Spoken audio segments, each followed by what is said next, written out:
All the questions are for you both. So the first one is, Criminal Record is a cult-driven thriller closer to the atmospheres of the noir and the traditional police procedural.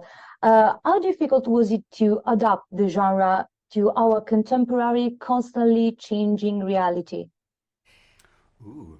I mean, I would just lead by saying, and I love the fact that you said noirish because we feel it's noirish, but funnily enough, people haven't necessarily been asking that question.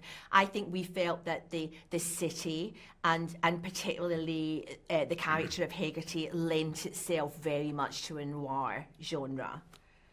I don't know. I think that's right. I mean, and I think we were, funnily enough, Peter Capaldi, the actor, is a big James Ellroy fan. We talk, and we as am I actually, and and I think we sort of leaned into some of those kind of inspirations when we were when the show was starting to emerge, and I think we love that, as you say, the character of Hegarty is very much a figure in the shadows, someone who has he's a sort of creature of the night, So we felt that was an interesting kind of route into our sense of London as a city, a city that we kind of patrol after dark. We also, I'm a big Michael Mann a fan, and I think there's a feeling of that in the show. I love the kind of the feeling of a sort of duel that you get in a lot of Michael Mann movies, where you've got two characters just kind of duking it out, antagonists. And I think the friction between Hegarty and June is really the kind of beating heart of the show. The series, through its many characters and stories, tries to touch on issues of race, gender violence, the lack of justice, social tensions, institutional failure. So do you think the genre is the best way to talk about the world we're living in?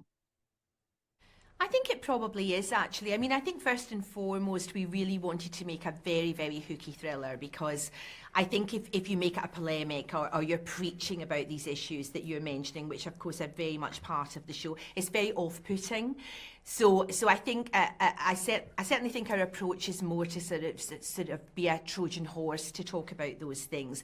And people love hooky thrillers, and if you can make them talk or think or question themselves while they're really having a great romp, then I think you've that's a great sleight of hand, I think. I completely agree with that. And I think, I mean, our approach was very much like we were just led by the story and the characters, and I think the story just lent itself to some of the questions that you've talked about.